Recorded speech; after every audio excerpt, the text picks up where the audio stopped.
ਸ੍ਰੀ ਵਾਹਿਗੁਰੂ ਜੀ।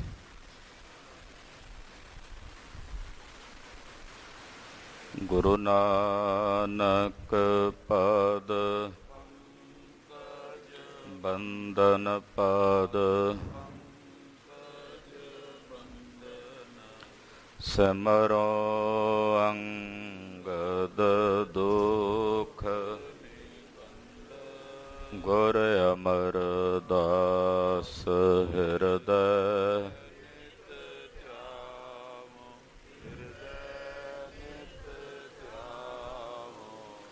ਸ਼੍ਰੀ ਗੁਰੂ ਰਾਮਦਾਸ ਗੁਣ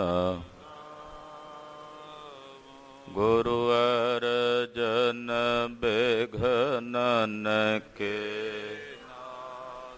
ਬਿਘਨਨ ਕੇ ਹਰ ਗੋਬਿੰਦ ਸ਼ੁਭ ਮਤ ਸ਼੍ਰੀ ਹਰਿ ਰਾਏ ਕਰ ਜੋਰੀ ਨਮੋ ਸ੍ਰੀ ਹਰਿ ਕ੍ਰਿਸ਼ਨ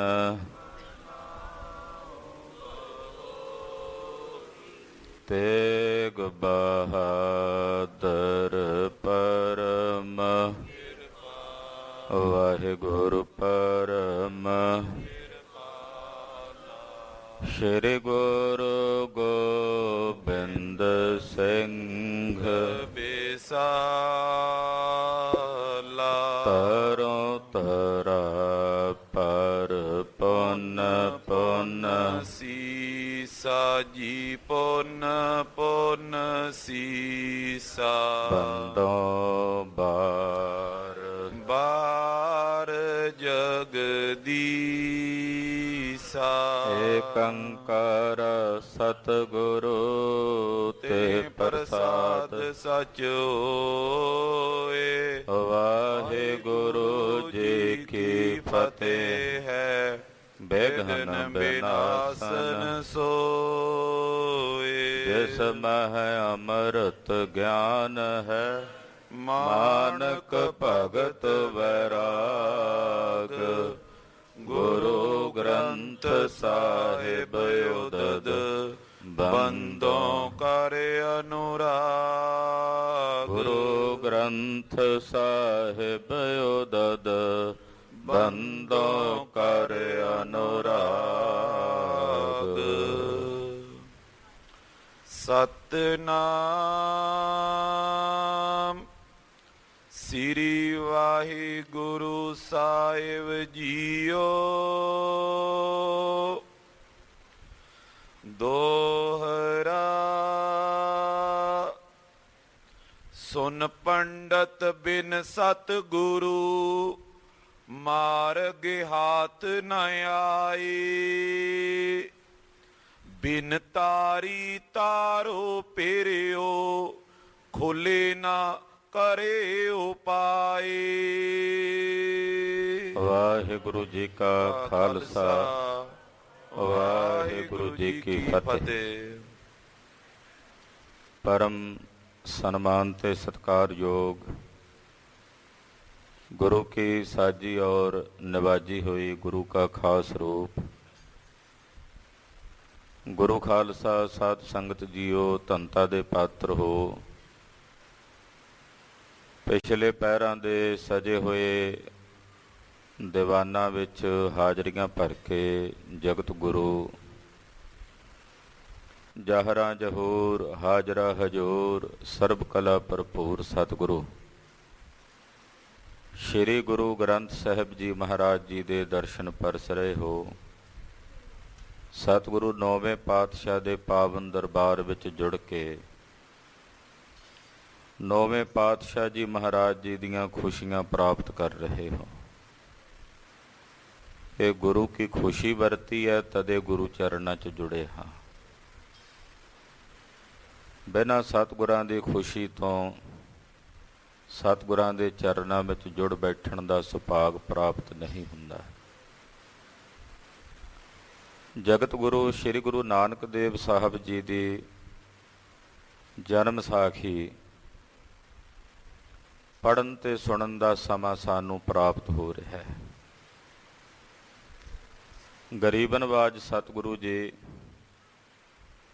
ਅਨੇਕਾਂ ਥਾਵਾਂ ਨੂੰ ਪਵਿੱਤਰ ਕਰਦਿਆਂ ਕਸ਼ਮੀਰ ਪਹੁੰਚੇ ਹਨ। ਕਸ਼ਮੀਰ ਵਿੱਚ ਮਹਾਰਾਜ ਗੁਰੂ ਨਾਨਕ ਸਾਹਿਬ ਤੇ ਗੁਰੂ ਹਰਗੋਬਿੰਦ ਸਾਹਿਬ ਜੀ ਦੇ 8 ਤੋਂ ਵੱਧ ਇਤਿਹਾਸਕ ਸਥਾਨ ਹਨ। ਬਾਬਾ ਸ਼੍ਰੀ ਚੰਦ ਜੀ ਮਹਾਰਾਜ ਜੀ ਦਾ ਇਤਿਹਾਸਕ ਸਥਾਨ ਹੈ।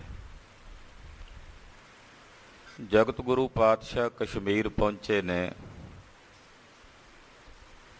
ਇੱਕ ਨਗਰ ਦੇ ਜੀਵਾਂ ਦਾ ਪਾਰ ਉਤਾਰਾ ਕੀਤਾ।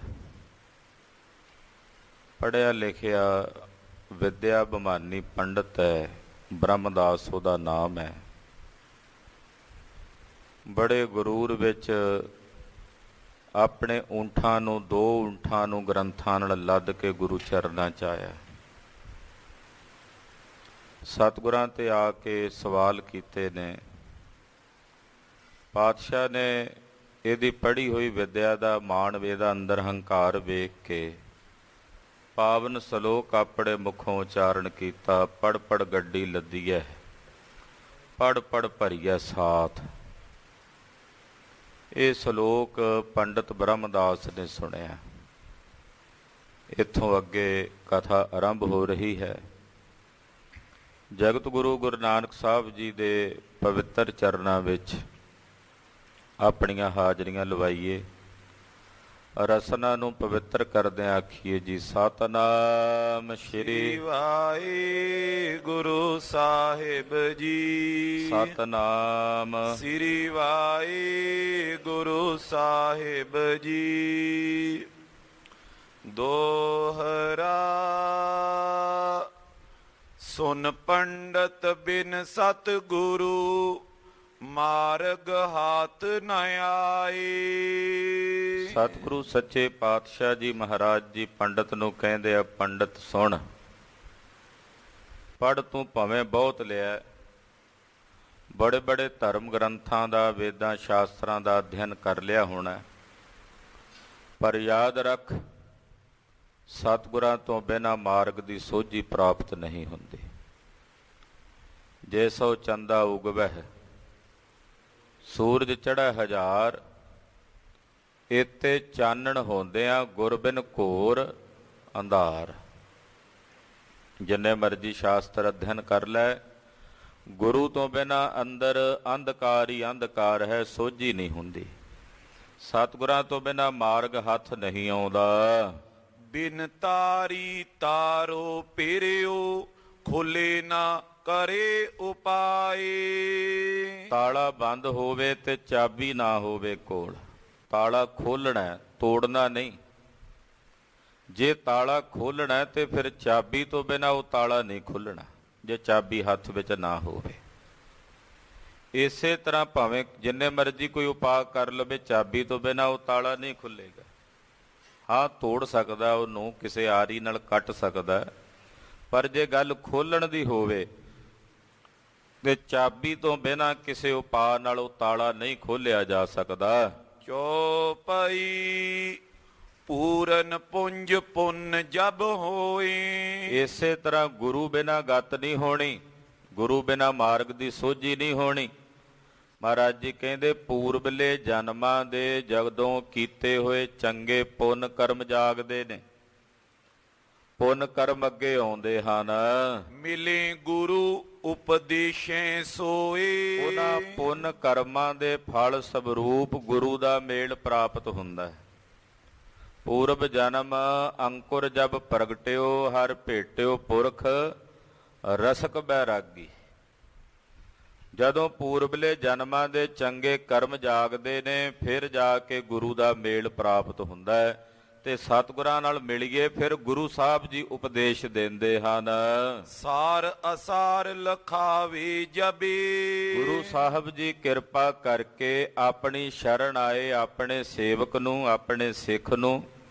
ਸਾਰ ਕੀ ਹੈ, ਅਸਾਰ ਕੀ ਹੈ, ਸੱਚ ਕੀ ਹੈ, ਝੂਠ ਕੀ ਹੈ, ਇਹਦਾ ਗਿਆਨ ਗੁਰੂ ਕਰਾਉਂਦਾ ਆਪਣੇ ਸਿੱਖ ਨੂੰ।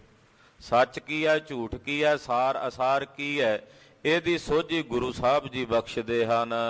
ਗ੍ਰਹਿਣ ਤਿਆਗਨੋ ਜਾਣੀ ਤਬੇ। ਗੁਰੂ ਦੀ ਸ਼ਰਨ ਚ ਆ ਕੇ ਪੰਡਤ ਜੀ ਪਤਾ ਲੱਗਦਾ ਹੈ ਗ੍ਰਹਿਣ ਕੀ ਕਰਨਾ ਤੇ ਤਿਆਗਣਾ ਕੀ ਹੈ, ਕਿ ਅਸੀਂ ਗ੍ਰਹਿਣ ਕੀ ਕਰਨਾ ਤੇ ਤਿਆਗਣਾ ਕੀ ਹੈ।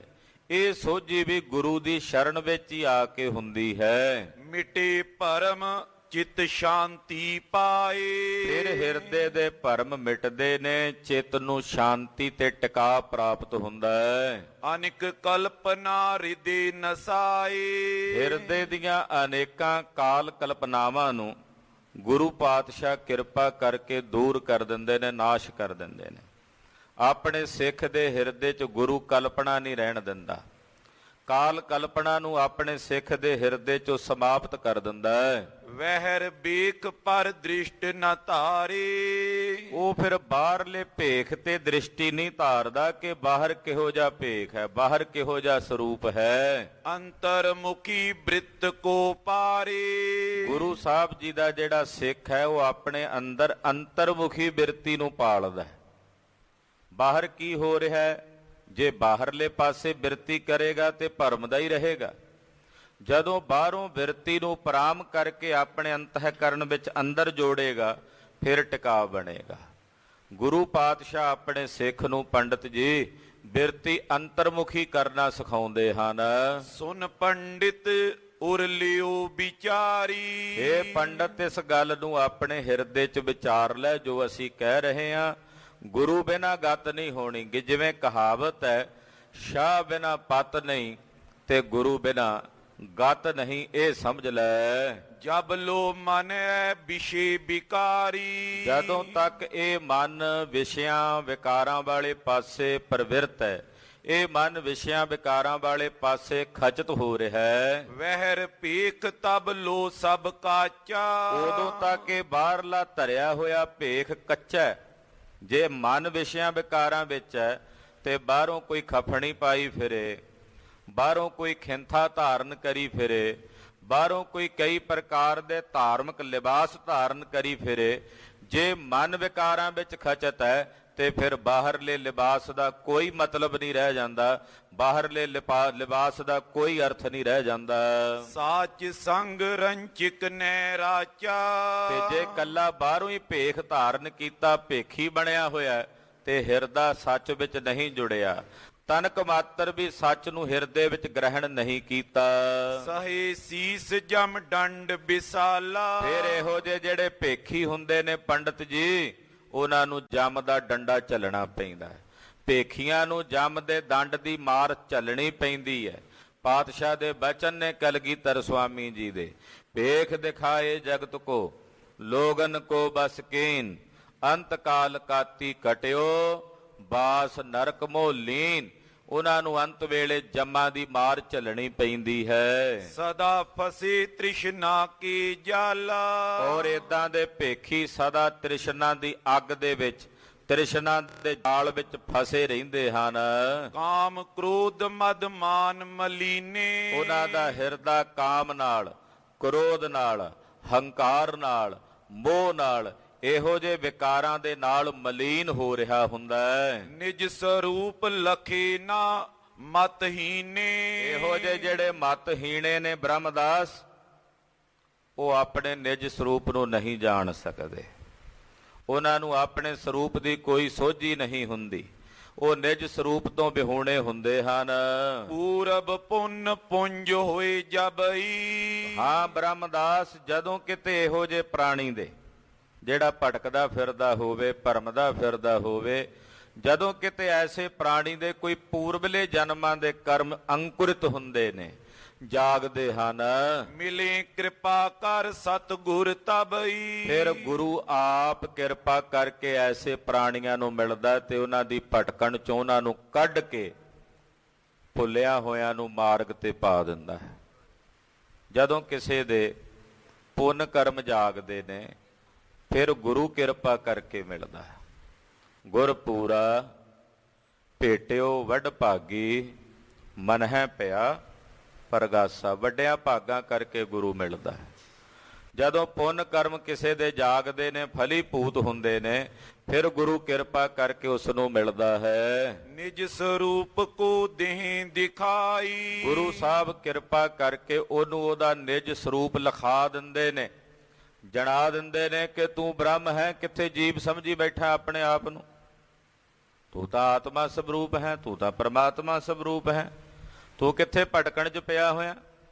ਗੁਰੂ ਪਾਤਸ਼ਾਹ ਫਿਰ ਆਪ ਕਿਰਪਾ ਕਰਕੇ ਆਪਣੀ ਸ਼ਰਨ ਆਏ ਉਸ ਸੇਵਕ ਨੂੰ ਉਹਦਾ ਸਰੂਪ ਬੁਝਾ ਦਿੰਦੇ ਨੇ। ਜਿਵੇਂ 10 ਬੰਦੇ ਨਦੀ ਪਾਰ ਕਰ ਰਹੇ ਸੀ, ਨਦੀ ਪਾਰ ਕਰਕੇ ਕਿਨਾਰੇ ਤੇ ਪਹੁੰਚੇ, ਕਹਿੰਦੇ ਗਿਣਤੀ ਕਰ ਲਈਏ ਕੋਈ ਰੁੜ ਤਾਂ ਨਹੀਂ ਗਿਆ। ਗਿਣਤੀ ਕੀਤੀ 1 2 3 4 9 ਤੱਕ ਗਿਣਿਆ। ਜਿਹੜਾ ਗਿਣ ਰਿਹਾ ਸੀ ਉਹ ਆਪਣੇ ਆਪ ਨੂੰ ਵਿੱਚ ਗਿਣੇ ਨਾ, ਕਹਿੰਦਾ 9 ਬੰਦੇ ਰਹਿ ਗਏ, 1 ਰੁੜ ਗਿਆ। ਹਾਏ ਦੁਹਾਈ ਕਰਕੇ ਪਿੱਟਣ ਲੱਗ ਪਏ। ਜਿਉਂ ਸਵੇਰ ਤੋਂ ਦੁਪਹਿਰ ਤੱਕ ਰੋਣਾ ਧੋਣਾ, ਸਮਝ ਨਾ ਪਵੇ ਬੰਦਾ ਰੁੜ ਗਿਆ ਸਾਡਾ, 1 9 ਰਹਿ ਗਏ। ਅਸੀਂ ਤਾਂ 10 ਜਣੇ ਸਾਂ। ਇਤਨੇ ਨੂੰ ਕੋਈ ਮੁਸਾਫਰ, ਕੋਈ ਪਰਉਪਕਾਰੀ ਬਿਰਤੀ ਵਾਲਾ ਵਿਅਕਤੀ ਕੋਲ ਆਇਆ, ਰੋਂਦਿਆਂ ਕੁਰਲਾਉਂਦਿਆਂ ਨੂੰ ਵੇਖ ਕੇ ਪੁੱਛਦਾ ਕੀ ਗੱਲ ਹੈ। ਕਹਿਣ ਲੱਗੇ ਜੀ ਸਾਡਾ ਇੱਕ ਸਾਥੀ ਪਾਣੀ 'ਚ ਰੁੜ ਗਿਆ, ਅਸੀਂ 10 ਜਣੇ ਸੀ, 9 ਰਹਿ ਗਏ। ਉਹ ਕਹਿੰਦਾ ਠਹਿਰੋ ਮੈਂ ਗਿਣਤੀ ਕਰਾਂ। ਗਿਣਤੀ ਕੀਤੀ 1 2 3 4। ਜਿਹੜਾ 10ਵਾਂ ਆਪਣੇ ਆਪ ਨੂੰ ਗਿਣਦਾ ਨਹੀਂ ਸੀ ਉਹਦੇ ਸਮੇਤ ਗਿਣਿਆ ਵੀ 10 ਵੀ ਤੁਸੀਂ ਤਾਂ 10 ਪੂਰੇ ਹੋ। ਉਹ ਆਖੇ ਵੀ 10ਵਾਂ ਕਿਹੜਾ? ਉਹਨੇ ਆਖਿਆ 10ਵਾਂ ਤੂੰ ਹੈ। ਉਹਨੂੰ ਫਿਰ ਆਪਣੇ ਆਪ ਦੀ ਸੋਝੀ ਆਈ ਕਿ ਮੈਂ 10ਵਾਂ ਹਾਂ। ਇੱਕਦਮ ਹਰਸ਼ ਵਿੱਚ, ਖੁਸ਼ੀ ਵਿੱਚ ਆ ਗਿਆ ਵੀ ਸਾਡਾ ਕੋਈ ਬੰਦਾ ਨਹੀਂ ਰੁੜਿਆ। ਇਨ ਬਿਨ ਇਸੇ ਤਰ੍ਹਾਂ ਮਨੁੱਖ ਆਪਣੇ ਨਿਜ ਸਰੂਪ ਨੂੰ ਭੁੱਲਿਆ ਹੋਇਆ, ਮੈਂ ਕੀ ਹਾਂ ਆਪਣਾ ਸਰੂਪ ਨਾ ਜਾਣਦਾ ਹੋਇਆ, ਸੰਸਾਰ ਬਾਰੇ ਜਾਣਦਾ ਇਹ ਫਲਾਣਾ ਹੈ, ਇਹ ਅਮਕਾ ਹੈ, ਇਹ ਗੋਰਾ ਹੈ, ਇਹ ਕਾਲਾ ਹੈ, ਇਹ ਫਲਾਣੀ ਜਾਤੀ ਦਾ, ਫਲਾਣੇ ਵਰਣ ਦਾ, ਫਲਾਣੇ ਦੇਸ਼ ਦਾ, ਫਲਾਣੇ ਰੰਗ ਦਾ, ਫਲਾਣੀ ਬੋਲੀ ਬੋਲਣ ਵਾਲਾ। ਦੂਜਿਆਂ ਬਾਰੇ ਸਭ ਕੁਝ ਜਾਣਦਾ, ਆਪਣੇ ਨਿਜਾਪੇ ਬਾਰੇ ਨਾ ਜਾਣਨੇ ਕਰਕੇ ਭਟਕਦਾ ਫਿਰਦਾ, ਚਿੰਤਾ ਤੋਰਾ ਭਰਮ ਵਿੱਚ ਹੈ। ਇਸੇ ਦਾ ਕੀਤਾ ਹੋਇਆ ਕੋਈ ਚੰਗਾ ਕਰਮ ਜਾਗਦਾ, ਅਕਸ਼ ਮਾਤਰ ਗੁਰੂ ਸਾਹਿਬ ਜੀ ਦਇਆ ਕਰਕੇ ਮਿਲ ਜਾਂਦੇ ਆ। ਤੇ ਜਦੋਂ ਮਿਲਦੇ ਆ ਤੇ ਮਹਾਰਾਜ ਜੀ ਕਹਿੰਦੇ ਆ ਤੂੰ ਬਾਕੀ ਸਾਰਿਆਂ ਬਾਰੇ ਜਾਣਦਾ, ਪਰ ਅਸਲ ਵਿੱਚ ਤੂੰ ਹੀ ਬ੍ਰਹਮ ਸਰੂਪ ਹੈ, ਤੂੰ ਬ੍ਰਹਮ ਹੈ। ਇਤਨਾ ਕਹਿੰਦਿਆਂ ਸਾਰ, ਗੁਰੂ ਦੇ ਮੁਖ ਤੋਂ ਸੁਣਦਿਆਂ ਸਾਰ ਇਹਨੂੰ ਆਪਣੇ ਨਿਜ ਸਰੂਪ ਦਾ ਸਾਖਸ਼ਾਤਕਾਰ ਹੋ ਜਾਂਦਾ ਹੈ ਔਰ ਇਹਦੀ ਭਟਕਣ ਮਿਟ ਜਾਂਦੀ ਹੈ। ਪੰਡਤ ਜੀ, ਗੁਰੂ ਤੋਂ ਬਿਨਾਂ ਆਪਣੇ ਨਿਜਾਪੇ ਦੀ ਸੋਝੀ ਨਹੀਂ ਹੁੰਦੀ। ਜਦੋਂ ਗੁਰੂ ਮਿਲਦਾ ਹੈ, ਗੁਰੂ ਕਿਰਪਾ ਕਰਕੇ ਇਸ ਨੂੰ ਆਪਣਾ ਭੁੱਲਿਆ ਹੋਇਆ ਸਰੂਪ ਜਣਾ ਦਿੰਦਾ ਹੈ। ਭਰਮ ਕਰਮ ਤੇ ਲਹੀ ਛੁਡਾਈ, ਭਰਮ ਦੇ ਕਰਮਾਂ ਤੋਂ ਗੁਰੂ ਫਿਰ ਛੁਡਾ ਲੈਂਦਾ ਆਪਣੇ ਸਿੱਖ ਨੂੰ, ਆਪਣੇ ਸੇਵਕ ਨੂੰ। ਹੰਤਾ ਤਿਆਗ ਸਰਬ ਦੁਖ ਹਰਹੀ, ਉਹਦੀ ਹੰਗਤਾ ਦਾ ਤਿਆਗ ਕਰਵਾ ਕੇ ਉਹਦੇ ਸਾਰੇ ਹੀ ਦੁੱਖ ਗੁਰੂ ਹਰ ਲੈਂਦਾ ਹੈ। ਪਰਾ ਲਬਦ ਸੋ ਪੁੰਚਨ ਕਰਈ, ਔਰ ਫਿਰ ਜਿਹੜੀ ਪਰਾ ਲਬਦ ਹੈ ਉਹਨੂੰ ਸਿੱਖ ਭੋਗਦਾ, ਕਿਉਂਕਿ ਪਰਾ ਲਬਦ ਭੋਗਣੀ ਹੀ ਪਵੇਗੀ, ਅਤੀ ਅਵਸ਼ਕ ਹੈ। ਪਰਾ ਲਬਦ ਭੋਗੇ ਬਿਨਾ ਨਸ਼ਟ ਨਹੀਂ ਹੋਣੀ, ਭੋਗੇ ਬਿਨ ਨਾਸੈ ਨਹੀਂ। ਕਰਮ ਗਤੀ ਬਲਵਾਨ ਗਹਿਣੋ ਕਰਮ ਗਤੀ। ਜਿਹੜੀ ਪਰਾ ਲਬਦ ਹੈ ਇਹ ਭੋਗਣੀ ਪਵੇਗੀ, ਇਹਨੂੰ ਭੋਗਣ ਤੋਂ ਬਾਅਦ ਕਾਈ ਵਸਤ ਕੀ ਕਰੀ ਨ ਆਸਾ, ਕਿਸੇ ਵਸਤੂ ਨੂੰ ਆਉਂਦਿਆਂ ਵੇਖ ਕੇ ਉਹਦੀ ਆਸ ਨਹੀਂ ਕਰਦਾ ਕਿ ਮੇਰੇ ਕੋਲ ਕੋਈ ਵਸਤੂ ਆਵੇ। ਜਿਹੜਾ ਕੇਵਲ ਪਰਾ ਲਬਦ ਤੇ ਸੰਤੁਸ਼ਟ ਹੁੰਦਾ ਨਾ, ਉਹ ਇਹ ਨਹੀਂ ਵੇਖਦਾ ਕਿ ਕੋਈ ਵਸਤੂ ਆ ਰਹੀ ਹੈ ਤੇ ਆਉਂਦੀ ਵਸਤੂ ਨੂੰ ਵੇਖ ਕੇ ਉਹਦੀ ਆਸ ਕਰੇ। ਹਿਰਦੇ ਆਨੰਦ ਸਦੀਵ ਨਿਰਾਸਾ, ਔਰ ਹਮੇਸ਼ਾ ਹਿਰਦੇ 'ਚ ਆਨੰਦਿਤ ਹੋ ਕੇ ਰਹਿੰਦਾ ਤੇ ਨਿਰਾਸ ਹੋ ਕੇ ਰਹਿੰਦਾ। ਗੁਰਮੁਖ ਭਏ ਨਿਰਾਸ ਪਰਮ ਸੁਖ ਪਾਇਆ, ਕਿਉਂਕਿ ਆਸਾ ਵਿੱਚ ਅਤ ਦੁੱਖ ਘਣਾ, ਮਨਮੁਖ ਚਿਤ ਲਾਇਆ। ਆਸਾ ਵਿੱਚ ਦੁੱਖ ਹੈ। ਗੁਰਮੁਖ ਨਿਰਾਸ ਹੋ ਜਾਂਦੇ ਨੇ, ਕੋਈ ਆਸ ਆਪਣੇ ਹਿਰਦੇ 'ਚ ਨਹੀਂ ਰੱਖਦੇ ਔਰ ਪਰਮ ਆਨੰਦ ਵਿੱਚ ਵਿਲੀਨ ਰਹਿੰਦੇ ਹਨ। ਇਉਂ ਸੁਨ ਪੰਡਿਤ ਬੰਧਨ ਕੀਨੀ, ਜਦੋਂ ਪੰਡਤ ਨੇ ਗੁਰਦੇਵ ਦੇ ਮੁਖੋਂ ਇਹ ਬਚਨ ਸੁਣੇ, ਬੜੇ ਸ਼ਾਸਤਰ ਪੜ੍ਹੇ ਸੀ, ਬੜੇ ਵੇਦ ਪੜ੍ਹੇ ਸੀ, ਪੁਰਾਣ ਪੜ੍ਹੇ ਸੀ, ਬੜੇ ਬੜੇ ਧਰਮ ਗ੍ਰੰਥਾਂ ਦਾ ਅਧਿਐਨ ਕੀਤਾ ਸੀ, ਜਿਨ੍ਹਾਂ ਨੂੰ ਪੜ੍ਹਨ ਤੋਂ ਬਾਅਦ ਮਨ ਨੂੰ ਸੰਤੁਸ਼ਟੀ ਨਹੀਂ ਸੀ ਹੋਈ, ਅੱਜ ਗੁਰੂ ਬਾਬਾ ਦੇ ਮੁਖ ਤੋਂ, ਗੁਰੂ ਨਾਨਕ ਸਾਹਿਬ ਦੇ ਮੁਖ ਤੋਂ ਬਚਨ ਸੁਣਦਿਆਂ ਹਿਰਦਾ ਠੰਡਾ ਠਾਰ ਤੇ ਸ਼ੀਤਲ ਹੋ ਗਿਆ। ਬ੍ਰਹਮਦਾਸ ਪੰਡਤ ਗੁਰੂ ਚਰਨਾਂ 'ਚ ਝੁਕ ਗਿਆ, ਨਮਸਕਾਰ ਕਰਨ ਲੱਗਾ।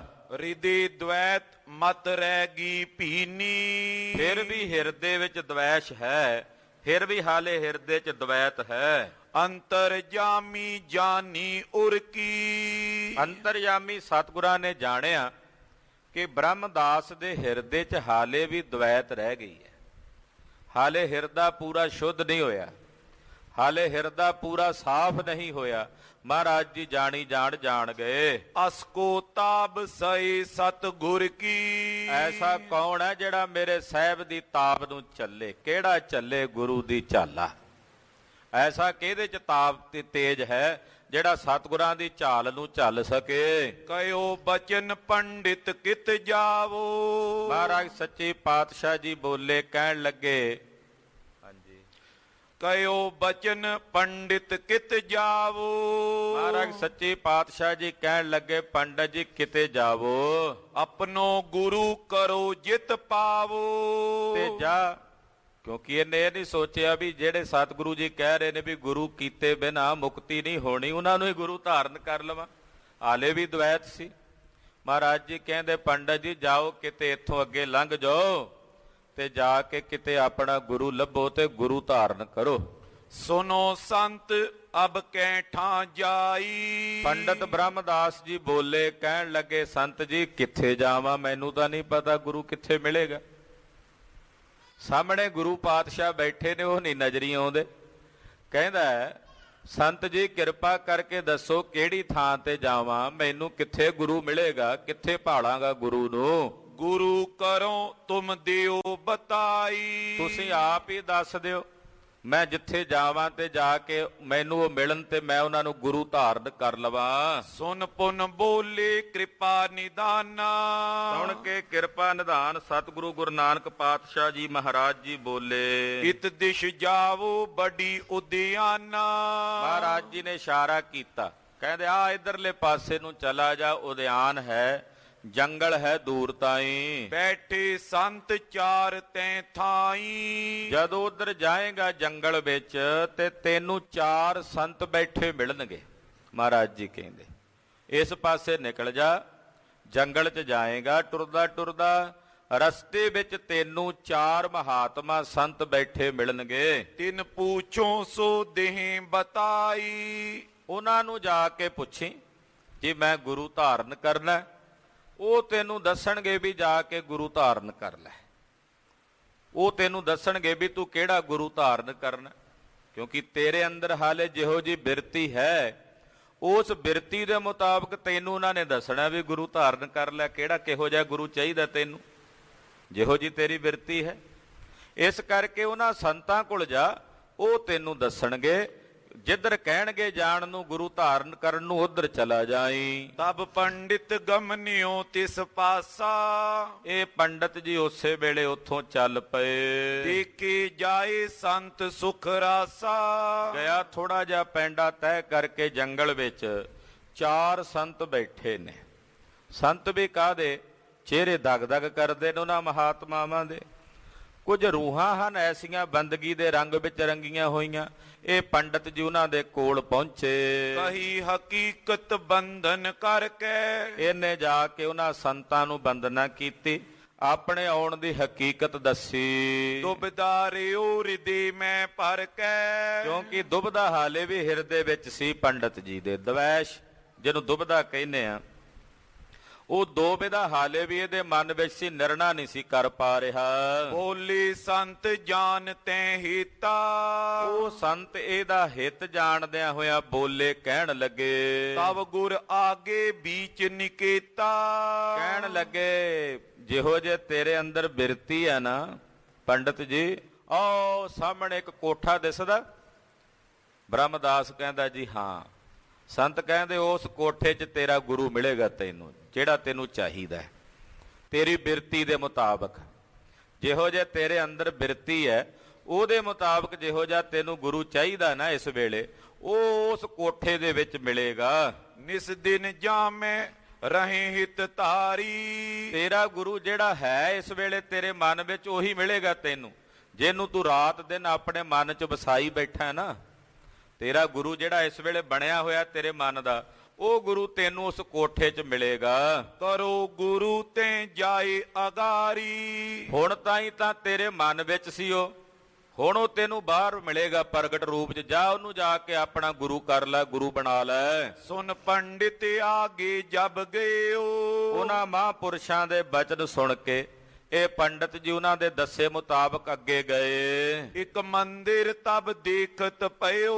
ਇੱਕ ਛੋਟਾ ਜਿਹਾ ਕੋਠਾ ਮੰਦਿਰ ਟਾਈਪ ਬਣਿਆ ਹੋਇਆ ਸੀ। ਤੈ ਮੈਂ ਦੇਖੀ ਸੁੰਦਰ ਨਾਰੀ। ਇਹ ਅੰਦਰ ਗਿਆ, ਕੀ ਵੇਖਦਾ ਕਿ ਅੰਦਰ ਇੱਕ ਸੁੰਦਰ ਸਰੂਪ ਇਸਤਰੀ ਹੈ। ਪੂਕਨ ਕੇਰ ਸ਼ਿੰਗਾਰ ਸਿੰਗਾਰੀ। ਉਹਨੇ ਬੜੇ ਆਭੂਸ਼ਣ ਗਹਿਣੇ ਧਾਰਨ ਕੀਤੇ ਹੋਏ, ਹੱਥਾਂ 'ਚ ਸੋਨੇ ਦੇ ਗਹਿਣੇ, ਕੰਠ ਵਿੱਚ ਸੋਨੇ ਦੇ ਗਹਿਣੇ, ਮੱਥੇ ਤੇ ਸੋਨੇ ਦਾ ਮੁਕਟ, ਕਈ ਪ੍ਰਕਾਰ ਦੇ ਸੋਨੇ ਦੇ ਆਭੂਸ਼ਣ ਉਹਨੇ ਧਾਰਨ ਕੀਤੇ ਹੋਏ ਸਨ। ਵਸਤਰ ਕੁਸੁੰਬੀ ਪੈਰੇ ਸਾਰੇ। ਤੇ ਜਿਹੜੇ ਲਾਲ ਰੰਗ ਦੇ ਕਸੁੰਬੇ ਕੱਪੜੇ ਹੁੰਦੇ ਆ ਉਹ ਉਹਨੇ ਸਰੀਰ ਤੇ ਧਾਰਨ ਕੀਤੇ ਹੋਏ ਨੇ। ਖਿਲਤ ਇਕੇਲੀ ਅਨੰਦ ਮਝਾਰੇ। ਉਹ ਬੜੇ ਆਨੰਦ ਵਿੱਚ ਖਿੜੀ ਹੋਈ ਬੈਠੀ ਹੈ, ਖੇੜੇ ਦੇ ਵਿੱਚ ਬੈਠੀ ਹੋਈ ਹੈ। ਪੰਡਿਤ ਹਿਰਦੇ ਅਸ ਅਨੁਮਾਨੀ। ਪੰਡਤ ਜਦੋਂ ਉੱਥੇ ਗਿਆ ਤੇ ਉਸ ਇਸਤਰੀ ਨੂੰ ਵੇਖ ਕੇ ਆਪਣੇ ਮਨ 'ਚ ਅਨੁਮਾਨ ਲਾਉਂਦਾ ਹੈ। ਸ਼ਕਤਵਾਨ ਇਹ ਅਸ ਪਹਿਚਾਨੀ। ਸੋਚਦਾ ਵੀ ਇਹ ਕੋਈ ਸ਼ਕਤੀਵਾਨ ਇਸਤਰੀ ਬੈਠੀ ਹੈ, ਕੋਈ ਪ੍ਰਤਾਪੀ ਸ਼ਕਤਵਾਨ ਇਸਤਰੀ ਹੈ। ਸਿਰ ਨਿਵਾਏ ਜਬ ਬੰਧਨ ਕੀਨੀ। ਉਹਨੂੰ ਜਾ ਕੇ ਨੇ ਸਿਰ ਨਵਾ ਕੇ ਜਦੋਂ ਮੱਥਾ ਟੇਕਿਆ, ਉਹਨੂੰ ਬੰਦਨਾ ਕੀਤੀ। ਤੈ ਪਨਈ ਏਕੇ ਸਿਰ ਦੀਨੀ। ਜਦੋਂ ਇਹਨੇ ਮੱਥਾ ਟੇਕਿਆ, ਉਸ ਇਸਤਰੀ ਦੇ ਹੱਥ ਵਿੱਚ ਜੁੱਤੀ ਸੀ, ਉਹਨੇ ਜ਼ੋਰ ਨਾਲ ਇਹਦੇ ਸਿਰ 'ਚ ਮਾਰੀ। ਇਹਨੇ ਸੋਚਿਆ ਵੀ ਸ਼ਾਇਦ ਇਹ ਹੀ ਗੁਰੂ ਹੋਵੇ ਜਿਹਦੇ ਬਾਰੇ ਕਹਿ ਰਹੇ ਨੇ। ਹਾਲਾਂਕਿ ਸੰਤਾਂ ਨੇ ਕਿਹਾ ਸੀ ਵੀ ਜਿਹਦੇ ਵਿੱਚ ਤੇਰਾ ਰਾਤ ਦਿਨ ਮਨ ਲੱਗਾ ਹੋਇਆ ਉਹ ਪ੍ਰਗਟ ਰੂਪ 'ਚ ਮਿਲੇਗਾ ਤੈਨੂੰ, ਅੰਦਰ ਜਾ। ਇਹਨੇ ਆਖਿਆ ਵੀ ਸ਼ਾਇਦ ਇਹੀ ਉਹ ਸ਼ਕਤੀਵਾਨ ਹੋਵੇਗੀ, ਇਸਤਰੀ ਹੈ ਗੁਰੂ ਰੂਪ ਵਿੱਚ। ਇਹਨੇ ਜਦੋਂ ਸਿਰ ਧਰਿਆ, ਉਹਨੇ ਵਗਾ ਕੇ ਸਿਰ 'ਚ ਜ਼ੋਰ ਨਾਲ, ਉਹਦੇ ਹੱਥ 'ਚ ਜੁੱਤੀ ਸੀ, ਜੁੱਤੀ ਮਾਰੀ। ਤੈਂ ਉੱਪਰ ਬਸ ਚਲਤ ਨ ਕੋ। ਹੁਣ ਉਹ ਇਸਤਰੀ ਸੀ, ਉਹਨੇ ਜੁੱਤੀ ਮਾਰੀ, ਇਹਦਾ ਅੱਗੇ ਵਸ ਨਾ ਚੱਲੇ ਵੀ ਇਹਦੇ ਨਾਲ ਹੁਣ ਕੀ ਲੜਾਂ, ਕੀ ਇਹਨੂੰ ਜਵਾਬ ਦਿਆਂ, ਕਿਵੇਂ ਇਹਨੂੰ ਅੱਗੋਂ ਪਲਟਵਾਂ, ਬਚਨ ਕਹਾਂ। ਹਟਿਓ ਬਿਸੂਰਤ ਪਾਛੇ ਸੋ। ਉਹਨੇ 2-4 ਜੁੱਤੀਆਂ ਮਾਰੀਆਂ ਸਿਰ 'ਚ। ਬੜਾ ਝੂਰਦਾ ਹੋਇਆ ਨਾ ਮਨ 'ਚ, ਇਹ ਕੀ ਚੀਜ਼ ਸੀ, ਕਿਹੜੀ ਬਲਾ ਸੀ। ਮੈਂ ਇਹਨੂੰ ਆਖਿਆ ਨਹੀਂ ਕੁਝ, ਮੈਂ ਜਾਣਦਾ ਨਹੀਂ ਸੀ ਇਹਨੂੰ, ਕੀ ਵੈਰ ਕੱਢਿਆ ਇਹਨੇ ਮੇਰੇ ਨਾਲ।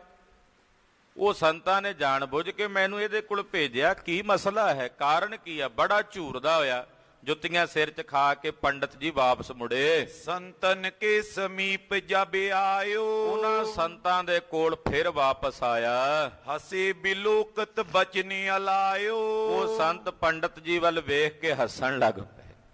ਉਹ ਵੇਖ ਕੇ ਹੱਸਣ ਲੱਗ ਪਏ ਖਿੜਖੜਾ ਕੇ। ਹੱਸ ਕੇ ਉਹ ਬੋਲੇ, ਕਹਿਣ ਲੱਗੇ, ਕਿਉਂ ਤੂਰਨ ਤੂੰ ਮੁੜ ਕੇ ਆਵਾ।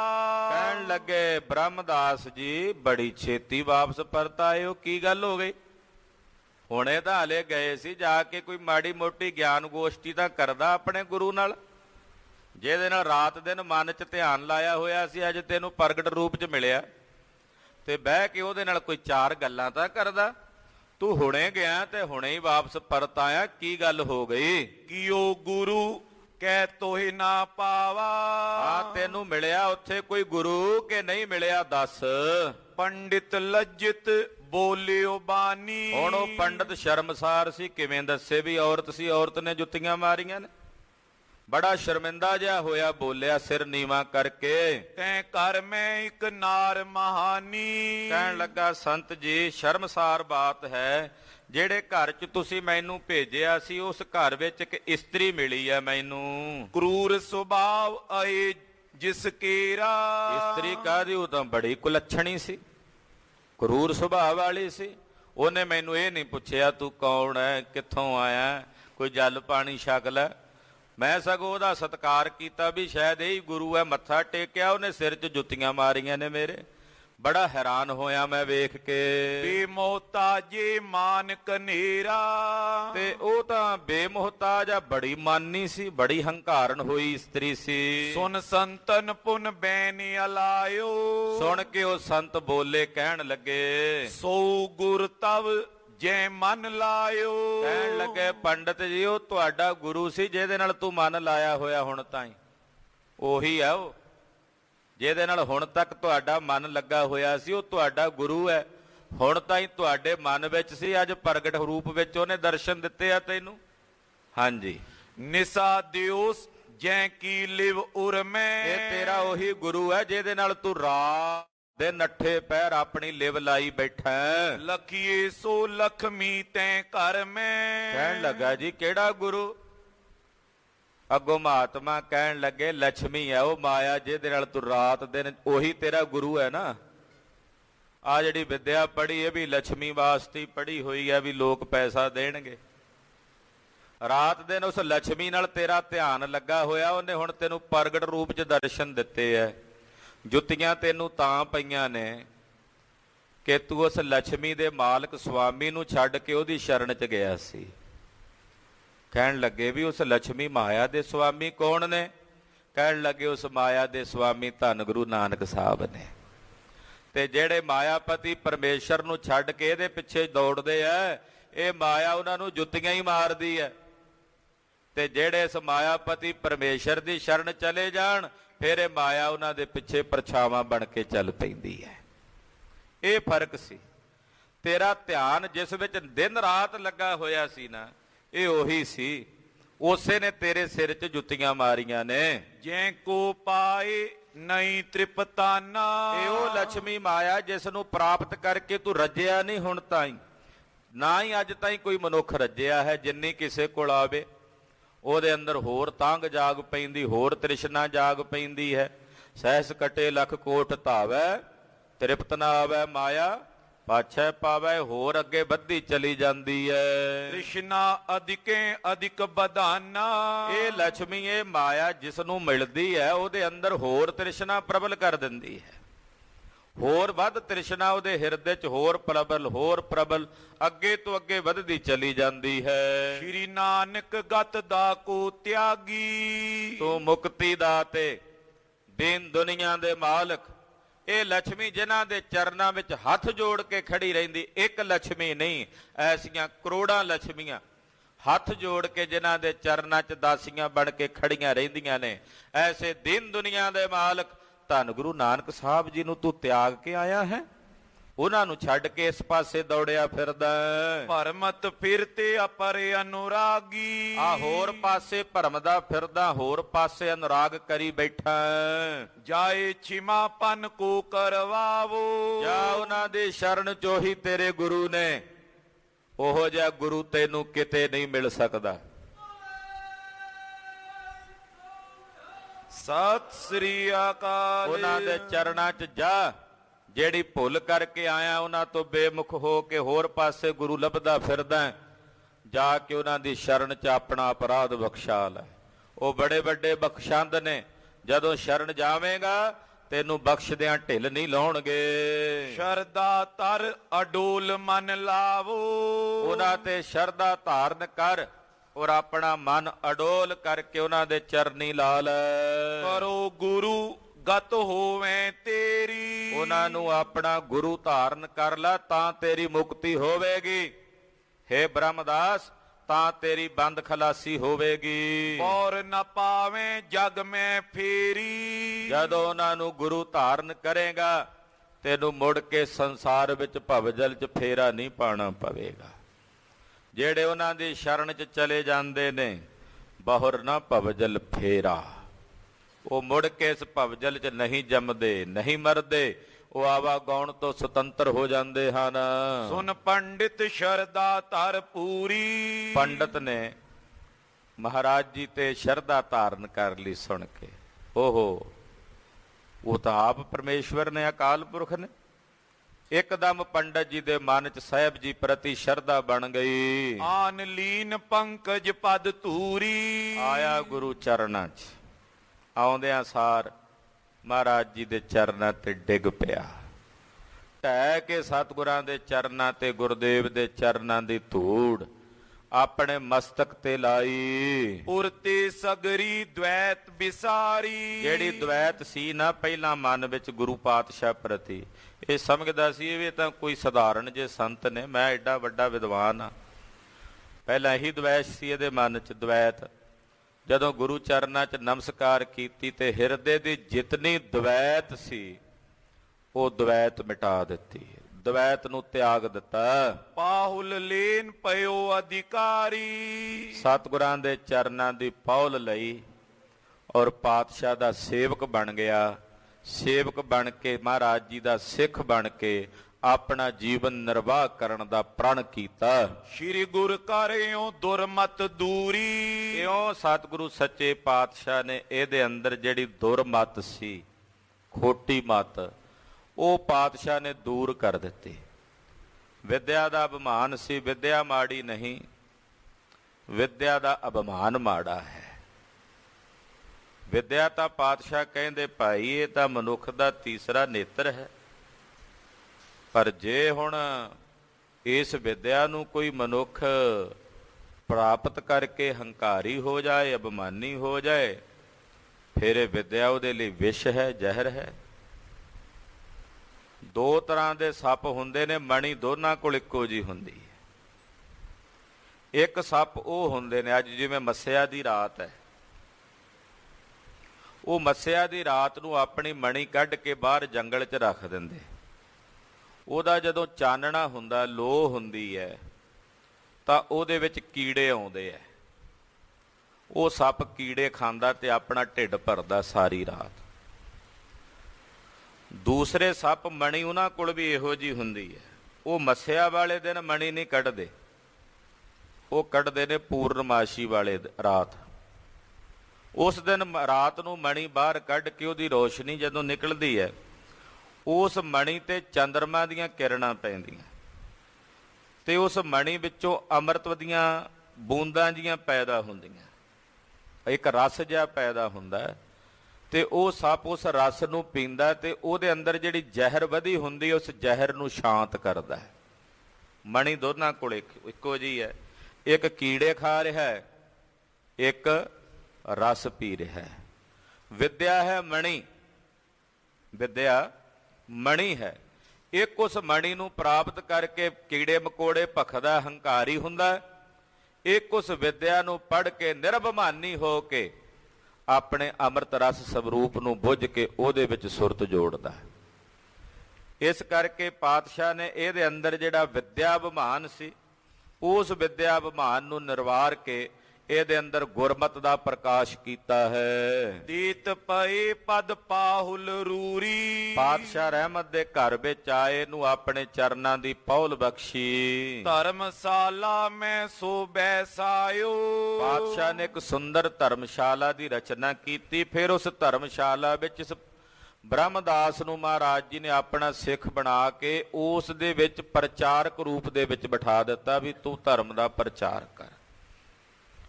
ਖਾਲਸਾ ਜੀ, ਕਸ਼ਮੀਰ ਦੇ ਇਲਾਕੇ 'ਚ ਬੜੇ ਬੜੇ ਮਹਾਂਪੁਰਸ਼ ਉਦਾਸੀ ਸੰਤਾਂ ਦੇ ਸੰਪਰਦਾਏ ਦੇ, ਭਾਈ ਬਾਲੂ ਜੀ ਹਸਨਾ ਵਰਗੇ, ਬਾਬਾ ਫੂਲ ਜੀ, ਭਾਈ ਫੂਲ ਜੀ ਵਰਗੇ ਜਿਹੜੇ ਚਾਰ ਧੂਣੇ ਸੀ ਉਦਾਸੀਆਂ ਦੇ ਨਾ, ਉਹਨਾਂ ਵਿੱਚੋਂ ਭਾਈ ਬਾਲੂ ਹਸਨਾ ਜੀ, ਭਾਈ ਫੂਲ ਜੀ, ਇਹ ਜਿਹੜੇ ਸਨ ਇਹ ਕਸ਼ਮੀਰ ਦੇ ਇਲਾਕੇ ਦੇ ਉਸੇ ਪਰਿਵਾਰਾਂ ਦੇ ਵਿੱਚੋਂ ਸਨ ਜਿਨ੍ਹਾਂ ਨੂੰ ਗੁਰੂ ਨਾਨਕ ਸਾਹਿਬ ਨੇ ਸਿੱਖੀ ਬਖਸ਼ੀ ਹੈ।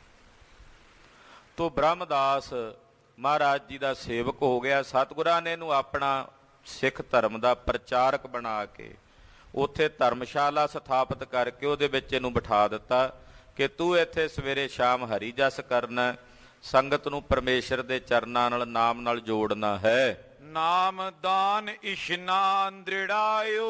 ਨਾਮ ਦਾਨ ਇਸ਼ਨਾਨ ਤਿੰਨੇ ਦ੍ਰਿੜ ਕਰਵਾਏ। ਇਹ ਬਚਨ ਬਾਰ-ਬਾਰ ਆ ਰਿਹਾ ਜਨਮ ਸਾਖੀ 'ਚ। ਨਾਮ ਦਾਨ ਇਸ਼ਨਾਨ, ਅੱਗੇ ਵੀ ਬੇਨਤੀ ਕੀਤੀ ਸੀ ਮੈਂ ਕਿ ਨਾਮ ਦਾਨ ਇਸ਼ਨਾਨ 'ਚ ਸਾਰਾ ਕੁਝ ਹੀ ਆ ਜਾਂਦਾ। ਸਤਿਗੁਰੂ ਇਹ ਤਿੰਨੇ ਹੀ ਦ੍ਰਿੜ ਕਰਾਉਂਦੇ ਸਾਰਿਆਂ ਨੂੰ। ਨਾਮ ਨਾਲ ਲੋਕ ਪਰਲੋਕ ਸੁਖੀਆ, ਤੇ ਦਾਨ ਉਹੀ ਕਰੇਗਾ ਜਿਹੜਾ ਆਪ ਸક્ષਮ ਹੋਵੇਗਾ, ਜਿਹਨੂੰ ਪਰਮੇਸ਼ਰ ਦੇਗਾ ਦਾਨ ਦੇਣ ਦੀ ਤਾਕਤ। ਜਿਹਦੇ ਅੱਲੇ ਪੱਲੇ ਕੁਝ ਹੋਵੇਗਾ ਉਹੀ ਦਾਨ ਕਰੇਗਾ ਨਾ। ਇਸ਼ਨਾਨ ਵੀ ਉਹ ਕਰੇਗਾ ਜਿਹਦਾ ਸਰੀਰ ਅਰੋਗ ਹੋਵੇਗਾ, ਨਿਰੋਗ। ਜਿਹੜਾ ਬਿਮਾਰ ਹੋਵੇ ਉਹ ਕਿੱਥੇ ਇਸ਼ਨਾਨ ਕਰ ਸਕਦਾ ਸਵੇਰੇ ਉੱਠ ਕੇ। ਇਸ਼ਨਾਨ ਦ੍ਰਿੜ ਕਰਾਉਂਦੇ ਤਾਂ ਜੋ ਤੰਦਰੁਸਤੀ ਵੀ ਬਣੀ ਰਹੇ। ਤੋ ਸਤਿਗੁਰੂ ਜੀ ਨਾਮ, ਦਾਨ, ਇਸ਼ਨਾਨ ਇਹ ਤਿੰਨੇ ਦ੍ਰਿੜ ਕਰਾਉਂਦੇ। ਨਾਮ ਜਪਣ ਦਾ ਹੁਕਮ ਕਰਦੇ, ਦਾਨ ਕਰਨ ਦਾ ਹੁਕਮ ਕਰਦੇ ਕਿ ਭਾਈ ਧਰਮਸ਼ਾਲਾ ਵਿੱਚ ਲੰਗਰ ਲਾਓ, ਦਸਵੰਧ ਕੱਢਿਆ ਕਰੋ। ਜਿਹੜੀ ਧਰਮ ਦੀ ਕਿਰਤ ਕਰਦੇ ਉਹਦੇ ਵਿੱਚੋਂ ਵੰਡ ਕੇ ਛਕਣ ਦੀ ਬਿਰਤੀ ਬਣਾਓ। ਦਸਵੰਧ ਕੱਢ ਕੇ ਵੰਡ ਛਕਣ ਦੀ ਬਿਰਤੀ, ਦਸਵੰਧ ਕੱਢਣਾ। ਬਹੁਤ ਸਾਰੇ ਸਿੱਖ ਇਹ ਮਰਿਆਦਾ ਸਤਿਗੁਰਾਂ ਦੀ ਪਾਲਦੇ, ਆਪਣੀ ਧਰਮ ਦੀ ਕਿਰਤ ਵਿੱਚੋਂ 10ਵਾਂ ਹਿੱਸਾ ਗੁਰੂ ਕੇ ਨਿਮਿਤ ਕੱਢਦੇ, ਗੁਰੂ ਗੋਲਕ ਵਿੱਚ ਗੁਰੂ ਅਰਥ ਖਰਚਦੇ। ਪਰ ਬਹੁਤੇ ਐਸੇ ਵੀ ਨੇ ਜਿਹੜੇ ਧਰਮ ਅਰਥ ਵਾਸਤੇ 10ਵਾਂ ਹਿੱਸਾ ਕੱਢ ਹੀ ਨਹੀਂ ਸਕਦੇ। ਉਹਨਾਂ ਨੂੰ ਕਹੋ ਦੱਸੋ, ਕਹਿੰਦੇ 10ਵਾਂ ਹਿੱਸਾ ਤਾਂ ਬੜਾ ਬਣ ਜਾਂਦਾ ਜੀ। ਲੱਖ ਰੁਪਈਆ ਕਮਾਓ ਸਿੱਧਾ 10,000 ਤਾਂ ਜੀ ਬਹੁਤ ਹੁੰਦਾ। ਹਾਂ ਫਿਰ ਕਮਾਈ 10,000 ਲਵੋ ਤੇ 1000 ਬਣ ਜਾਏਗਾ, ਘਟ ਜਾਏਗਾ। ਇਹੀ ਹੋ ਸਕਦਾ। ਜਦੋਂ ਗੁਰੂ ਸਾਹਿਬ ਜੀ ਦੇ ਨਿਮਿਤ 10ਵਾਂ ਹਿੱਸਾ ਕੱਢਣਾ ਹੋਵੇ ਉਦੋਂ ਕੰਜੂਸੀ ਕਰਦੇ ਨੇ ਕਈ। ਸਾਰਿਆਂ ਨੂੰ ਨਹੀਂ ਮੈਂ ਕਹਿੰਦਾ, ਕਈਆਂ ਦੀ ਇਹ ਬਿਰਤੀ ਹੈ। ਜਦੋਂ ਗੁਰੂ ਨਿਮਿਤ ਨਹੀਂ ਕੱਢਦੇ, ਜੋ ਬਾਬੇ ਕੇ ਦਾਮ ਨਾ ਦੈ ਹੈ ਤਿੰਨ ਤੇ ਗਹਿ ਬਾਬਰ ਕੇ ਲੈ ਹੈ। ਇੱਧਰ ਨਹੀਂ ਤਾਂ ਕਿਸੇ ਹੋਰ ਪਾਸੇ ਹੋਰ ਤਰੀਕੇ ਨਿਕਲ ਤਾਂ ਉਹ ਜਾਣੇ ਹੀ ਨੇ। ਐਸਾ ਨਹੀਂ ਕਿ ਨਿਕਲਣੇ ਨਹੀਂ, ਅਚਾਨਕ ਹੀ ਕਿਤੇ ਨਾ ਕਿਤੇ ਕੁਝ ਨਾ ਕੁਝ ਹੋ ਜਾਣਾ, ਆਪੇ ਹੀ ਚਲੇ ਜਾਣੇ। ਇਸ ਕਰਕੇ ਸਿੱਖ ਇਮਾਨਦਾਰੀ ਨਾਲ 10ਵਾਂ ਹਿੱਸਾ ਗੁਰੂ ਸਾਹਿਬ ਦੇ ਨਿਮਿਤ ਗੁਰੂ ਚਰਨਾਂ 'ਚ ਅਰਪਣ ਕਰਦਾ, ਤਾਂ ਜੋ ਗੁਰੂ ਸਾਹਿਬ ਬਰਕਤ ਬਣਾਈ ਰੱਖਣ। ਧਰਮ ਦੀ ਕਿਰਤ ਦੀ ਕਮਾਈ ਹੋਈ ਕਮਾਈ ਸਾਡੀ ਕਿਤੇ ਏਦਾਂ ਅਜਾਈ ਫਜ਼ੂਲ ਇੱਧਰ ਉੱਧਰ ਨਾ ਖਰਚ ਹੋਵੇ। ਇਉਂ ਗੁਰੂ ਕੇ ਸਿੱਖ ਦੀ ਬਿਰਤੀ ਮਹਾਰਾਜ ਜੀ ਇਹ ਵੀ ਦ੍ਰਿੜ ਕਰਾਉਂਦੇ। ਦਾਨ, ਫਿਰ ਇਸ਼ਨਾਨ ਵੀ ਪਹਿਰ ਰਾਤ ਰਹਿੰਦੇ, ਅੰਮ੍ਰਿਤ ਵੇਲੇ ਉੱਠ ਕੇ ਇਸ਼ਨਾਨ ਪਾਣੀ ਕਰਨਾ, ਤਿਆਰ ਬਰ ਤਿਆਰ ਹੋਣਾ, ਬਾਣੀ ਪੜ੍ਹਨੀ। ਇਹ ਮਹਾਰਾਜ ਜੀ ਨੇ ਦ੍ਰਿੜ ਕਰਵਾਇਆ। ਸਿੱਖੀ ਮਗ ਮੈਂ ਬੋ ਨਰ ਆਏ। ਪਾਤਸ਼ਾਹ ਇਸ ਇਲਾਕੇ 'ਚ ਜਦੋਂ ਵਿਚਰੇ ਤੇ ਬਹੁਤ ਸਾਰੇ ਨਰ ਗੁਰੂ ਪਾਤਸ਼ਾਹ ਦੀ ਦੱਸੀ ਹੋਈ ਸਿੱਖੀ ਦੇ ਮਾਰਗ ਦੇ ਧਾਰਨੀ ਹੋਏ। ਸਿਮਰੇ ਸਤਿਗੁਰ ਕੋ ਲਿਵ ਲਾਏ। ਸਤਿਗੁਰਾਂ ਦੇ ਚਰਨਾਂ ਨਾਲ ਆਪਣੀ ਲਿਵ ਲਾ ਕੇ ਸਤਿਗੁਰਾਂ ਦਾ ਸਿਮਰਨ ਕਰਦੇ ਹਨ।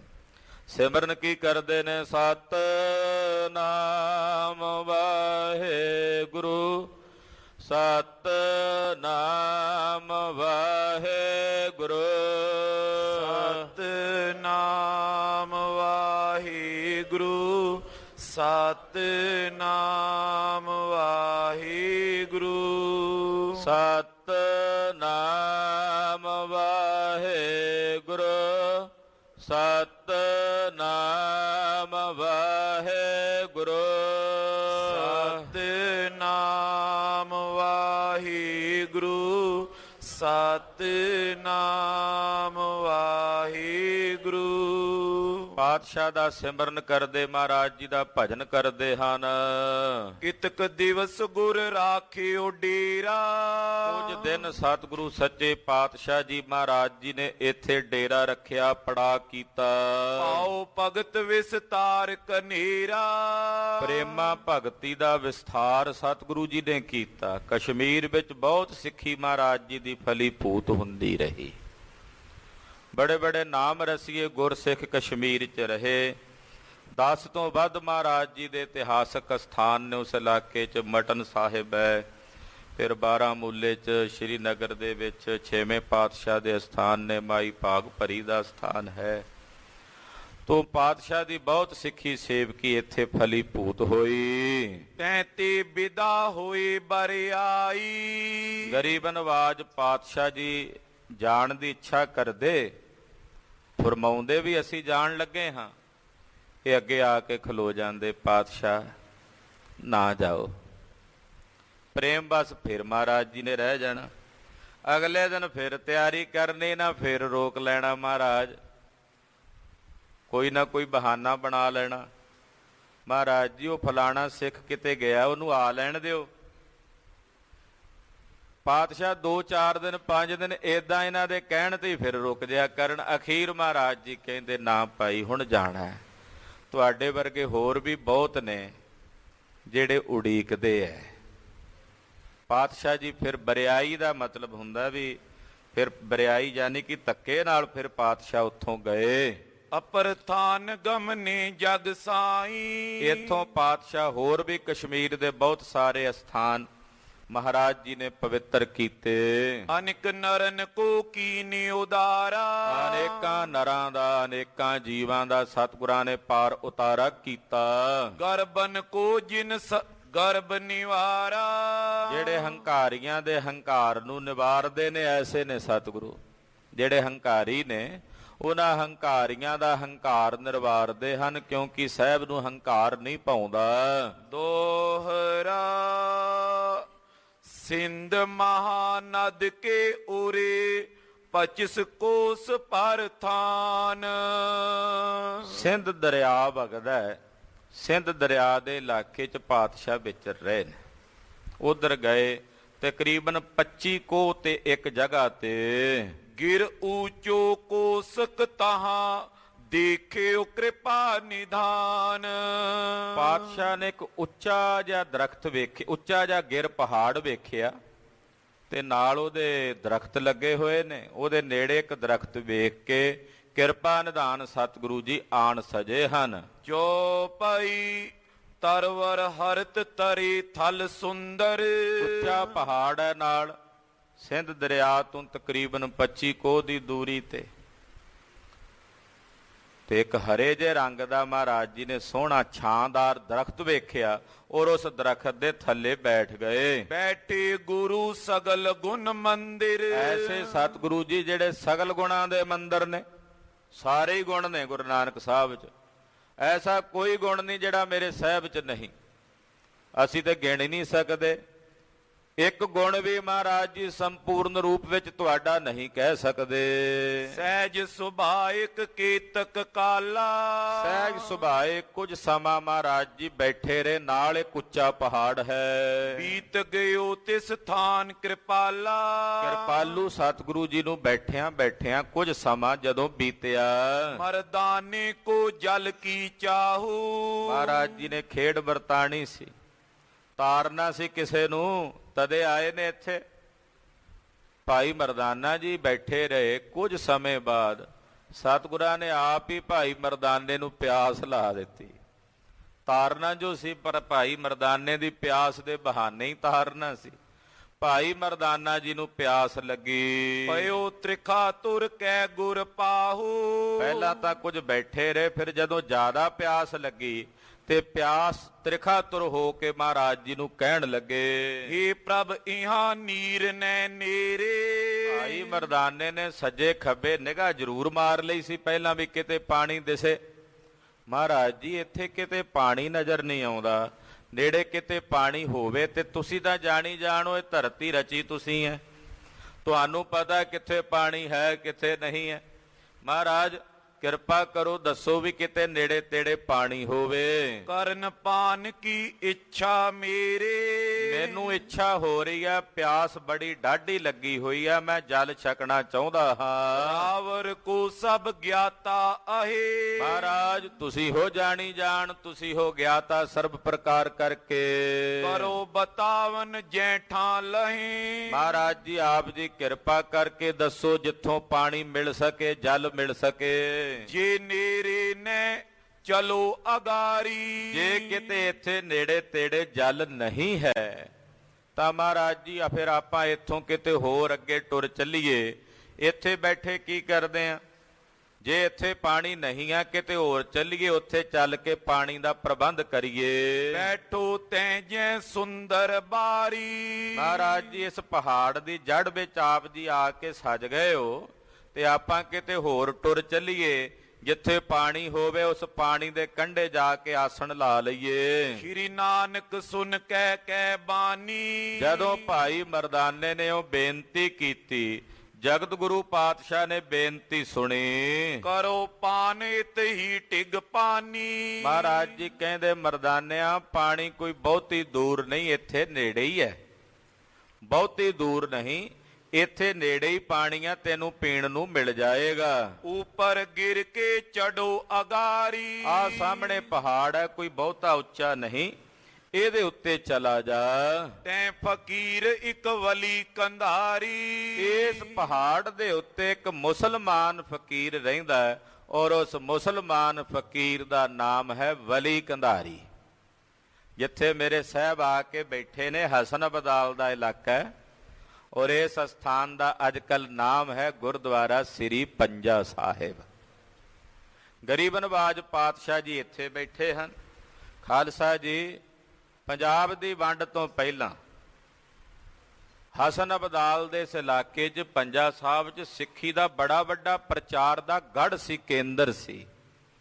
ਹੁਣ ਵੀ ਬੜਾ ਵੱਡਾ ਉੱਥੇ ਪਾਵਨ ਇਤਿਹਾਸਕ ਸਥਾਨ, ਸੰਗਤਾਂ ਜਾ ਕੇ ਦਰਸ਼ਨ ਕਰਦੀਆਂ। ਮਹਾਰਾਜ ਜੀ ਕਹਿੰਦੇ ਮਰਦਾਨਿਆਂ, ਇੱਕ ਮੁਸਲਮਾਨ ਫਕੀਰ ਹੈ, ਇਸ ਪਹਾੜ ਦੇ ਸਿਖਰ ਦੇ ਉੱਤੇ ਤਪੱਸਿਆ ਕਰਦਾ, ਉਹਦਾ ਨਾਮ ਵਲੀ ਕੰਧਾਰੀ ਹੈ। ਤਪ ਕੋ ਕਰਤ ਪ੍ਰੀਤ ਕੋ ਲਾਏ। ਉਹ ਤਪ ਕਰਦਾ ਪ੍ਰੇਮ ਦੇ ਵਿੱਚ ਤੇ ਤਪ ਦੀ ਮੂਰਤ ਬਣਿਆ ਬੈਠਾ ਹੈ। ਚਾਹੇ ਪਰਲੋਕ ਵਿਖੇ ਸੁਖ ਪਾਏ। ਉਹ ਅੱਗੇ ਪਰਲੋਕ 'ਚ ਸੁਖ ਚਾਹੁੰਦਾ, ਅੱਗੇ ਪਰਲੋਕ ਸਵਾਰਨ ਲਈ ਬੈਠਾ ਹੈ। ਤੁਰਕ ਦੇਹ ਸਮ ਸੋ ਹੈ ਤੇਰੀ। ਉਹ ਤੇਰੇ ਭਾਈਚਾਰੇ ਦਾ ਹੀ ਹੈ। ਜਿਹੜੇ ਬਰਾਦਰੀ ਵਿੱਚ ਤੈਂ ਜਨਮਿਆ ਉਸੇ ਬਰਾਦਰੀ ਵਿੱਚ ਉਹ ਹੈ ਤੇ ਤੇਰਾ ਸਵਰੂਪ ਵੈਸਾ ਹੈ। ਕਰੋ ਜਾਚਨਾ ਤੈਂ ਜਲ ਕੇਰੀ। ਤੇ ਤੈਨੂੰ ਵੇਖ ਕੇ ਸਗੋਂ ਖੁਸ਼ ਹੋਵੇਗਾ ਤੇ ਤੂੰ ਜਾ ਕੇ ਉਹਦੇ ਕੋਲੋਂ ਪਾਣੀ ਦੀ ਜਾਚਨਾ ਕਰ ਲੈ, ਪਾਣੀ ਦੀ ਮੰਗ ਕਰ ਲੈ। ਕਰ ਕੈ ਪਾਨ ਆਏ ਹੈ ਜਾਵਦ। ਤੇ ਜਦੋਂ ਤਾਈਂ ਤੂੰ ਪਾਣੀ ਪੀ ਕੇ ਆ ਨਹੀਂ ਜਾਂਦਾ, ਇਸ ਤਰੁਤ ਰੇ ਟਿਕੇ ਅਮਤਾਵਦ। ਉਦੋਂ ਤੱਕ ਅਸੀਂ ਇੱਥੇ ਦਰਖਤ ਦੇ ਥੱਲੇ ਬੈਠੇ ਆਂ ਵੀ ਤੂੰ ਜਾ ਕੇ ਉਹਦੇ ਕੋਲੋਂ ਜਲ ਛਕ ਗਿਆ। ਮਹਾਰਾਜ ਜੀ ਨੇ ਖੇਡ ਵਰਤਾਣੀ ਸੀ। ਵਲੀ ਕੰਧਾਰੀ ਤਪਸਵੀ ਤਾਂ ਸੀ, ਤਪ ਵੀ ਬਹੁਤ ਕਰ ਰਿਹਾ ਹੈ, ਪਰ ਤਪ ਦੇ ਨਾਲ ਹਿਰਦੇ 'ਚ ਹੰਕਾਰ ਹੈ, ਮਾਣ ਹੈ। ਮੇਰੇ ਸਾਹਿਬ ਨੇ ਉਸ ਹੰਕਾਰ ਨੂੰ ਨਿਵਾਰਨਾ ਸੀ। ਉਹਦੇ ਲਈ ਅੜਚਣ ਬਣਿਆ ਹੋਇਆ ਸੀ, ਤਪੱਸਿਆ ਸੀ, ਪਰ ਸਾਹਮਣੇ ਪੜਦਾ ਸੀ ਹੰਕਾਰ ਦਾ ਕਿ ਅੱਗੇ ਬ੍ਰਹਮ ਵਿੱਚ ਅਭੇਦ ਨਹੀਂ ਸੀ ਹੋਣ ਦਿੰਦਾ। ਸਾਹਿਬ ਨੇ ਆਖਿਆ ਕਿ ਇਹਦੇ ਇਸ ਪੜਦੇ ਨੂੰ ਨਿਵਾਰੀਏ ਤੇ ਪੜਦੇ ਦੀ ਨਿਰਵਿਰਤੀ ਕਰਕੇ ਇਹਦੇ ਅੰਦਰੋਂ ਹੰਕਾਰ ਨੂੰ ਦੂਰ ਕਰਕੇ ਪਰਮਾਰਥ ਦਾ ਪਾਂਧੀ ਬਣਾਈਏ। ਤੋ ਗਰੀਬ ਨਵਾਜ ਸਾਹਿਬ ਸੱਚੇ ਪਾਤਸ਼ਾਹ ਜੀ ਮਹਾਰਾਜ ਉਹਦਾ ਹੰਕਾਰ ਨਿਵਾਰਨਾ ਚਾਹੁੰਦੇ ਆ, ਤਦੇ ਖੇਡ ਵਰਤਾਈ। ਆਖਿਆ ਜਾਓ ਭਾਈ ਮਰਦਾਨਾ ਜੀ, ਜਦੋਂ ਤੱਕ ਤੁਸੀਂ ਵਾਪਸ ਨਹੀਂ ਆ ਜਾਂਦੇ ਜਲ ਛਕ ਕੇ, ਅਸੀਂ ਇਸੇ ਦਰਖਤ ਦੇ ਥੱਲੇ ਬੈਠੇ ਹਾਂ। ਸ਼੍ਰੀ ਗੁਰ ਤੇ ਸੁਨ ਕਰ ਤਬ ਚਾਲਾ। ਸਤਿਗੁਰਾਂ ਦੇ ਮੁਖੋਂ ਇਹ ਬਚਨ ਭਾਈ ਸਾਹਿਬ ਨੇ ਸੁਣੇ ਤੇ ਸੁਣ ਕੇ ਚੱਲ ਪਏ। ਗਿਰ ਪਰ ਜਹਾਂ ਪੀਰ ਕੀ ਸ਼ਾਲਾ। ਜਿੱਥੇ ਪੀਰ ਵਲੀ ਕੰਧਾਰੀ ਜੀ ਦਾ ਇੱਕ ਕੁਟੀਆ ਬਣੀ ਹੋਈ ਸੀ, ਉੱਤੇ ਰਹਿੰਦੇ ਸੀ ਪਹਾੜ ਤੇ, ਉੱਥੇ ਉਹਨਾਂ ਨੇ ਥੋੜਾ ਜਿਹਾ ਪਾਣੀ ਆਪਣੇ ਕੋਲ ਇਕੱਠਾ ਕੀਤਾ ਹੋਇਆ ਸੀ। ਕਰਾਮਾਤੀ ਵੀ ਸਨ ਪੀਰ ਵਲੀ ਕੰਧਾਰੀ ਜੀ, ਔਰ ਜਲ ਇਕੱਠਾ ਕਰਕੇ ਆਪਣੇ ਕੋਲ ਰੱਖਿਆ ਹੋਇਆ ਸੀ। ਉੱਥੇ ਭਾਈ ਸਾਹਿਬ ਭਾਈ ਮਰਦਾਨਾ ਜੀ ਪਹੁੰਚ ਗਏ। ਸਨੇ ਸਨੇ ਚੱਲ ਕੇ ਮਰਦਾਨਾ। ਪਹਾੜ ਥੋੜਾ ਉੱਚਾ ਹੈ, ਹੌਲੇ ਹੌਲੇ ਚੜ ਕੇ ਉੱਪਰ ਗਏ। ਕਰਿਓ ਬਿਲੋਕਨ ਸੋ ਸ਼ੁਭ ਥਾਨਾ। ਉੱਤੇ ਜਗ੍ਹਾ ਬੜੀ ਸੁੰਦਰ, ਪਹਾੜ ਦੇ ਉੱਤੇ ਬੜੀ ਰਮਣੀਕ ਜਗ੍ਹਾ, ਹਰਿਆਵਲ ਹੈ, ਬੜਾ ਸੋਹਣਾ। ਉੱਥੇ ਉਹਨਾਂ ਨੇ ਵਲੀ ਕੰਧਾਰੀ ਨੇ ਆਪਣੇ ਰਹਿਣ ਸਹਿਣ ਦਾ ਪ੍ਰਬੰਧ ਕੀਤਾ ਹੋਇਆ ਸੀ। ਵਲੀ ਕੰਧਾਰੀ ਬੈਠਿਓ ਜਹਾਂ। ਵਲੀ ਕੰਧਾਰੀ ਜੀ ਜਿਸ ਜਗ੍ਹਾ ਤੇ ਬੈਠੇ ਸਨ, ਰਾਖਿਓ ਨੀਰ ਰੋਕ ਕੁਝ ਤਹਾਂ। ਬਿਲਕੁਲ ਆਪਣੇ ਨਾਲ ਹੀ ਉਹਨਾਂ ਨੇ ਥੋੜਾ ਜਿਹਾ ਪਾਣੀ ਆਪਣੀ ਕਿਸੇ ਕਲਾ ਨਾਲ ਉਹ ਰੋਕ ਕੇ ਰੱਖਿਆ ਹੋਇਆ ਸੀ ਆਪਣੇ ਵਰਤਣ ਵਾਸਤੇ। ਕਰੀ ਬੰਦਗੀ ਹੋਏ ਕਰ ਤੀਰਾ। ਭਾਈ ਮਰਦਾਨਾ ਜੀ ਪੀਰ ਵਲੀ ਕੰਧਾਰੀ ਜੀ ਦੇ ਕੋਲ ਗਏ, ਜਾ ਕੇ ਪਹਿਲਾਂ ਸਤਿਕਾਰ ਕੀਤਾ, ਵਲੀ ਕੰਧਾਰੀ ਜੀ ਨੂੰ ਨਮਸਕਾਰ ਕੀਤੀ। ਮੁਝ ਕੋ ਤ੍ਰਿਖਾ ਦਿਓ ਜਲ ਪੀਰਾ। ਆਖਿਆ ਪੀਰ ਜੀ, ਨਮਾਮ ਹੈ ਜਿਵੇਂ ਮੁਸਲਮਾਨ ਭਾਈਚਾਰੇ ਦੇ ਲੋਕ ਆਪੋ ਵਿੱਚ ਮਿਲਦੇ ਆ, ਉਸ ਤਰੀਕੇ ਨਾਲ ਭਾਈ ਸਾਹਿਬ ਭਾਈ ਮਰਦਾਨਾ ਜੀ ਮਿਲੇ। ਆਖਿਆ ਪੀਰ ਜੀ ਜਲ ਚਾਹੀਦਾ, ਪਿਆਸ ਲੱਗੀ ਹੋਈ ਹੈ, ਤੁਹਾਡੇ ਕੋਲ ਜਲ ਹੈ? ਨੇੜੇ ਤੇੜੇ ਕਿਤੇ ਹੋਰ ਜਲ ਨਹੀਂ, ਜਲ ਛਕਾ ਦਿਓ। ਨਿਕਟ ਨ ਮੋਕੋ ਕੈਠਾ ਪਾਇਓ। ਨੇੜੇ ਮੈਨੂੰ ਕਿਸੇ ਹੋਰ ਥਾਂ ਤੇ ਜਲ ਨਹੀਂ ਮਿਲਿਆ। ਜਾਂ ਤੇ ਚੱਲ ਸੁਨ ਸੁਧ ਮੈਂ ਆਇਓ। ਤੁਹਾਡੇ ਕੋਲ ਜਲ ਹੈ, ਇਹ ਸੁਧ ਸੁਣ ਕੇ ਮੈਂ ਤੁਹਾਡੇ ਕੋਲ ਆਇਆ। ਵਲੀ ਕੰਧਾਰੀ ਪੁੱਛਦਾ, ਕੌਣ ਹੈ ਬਈ ਤੂੰ?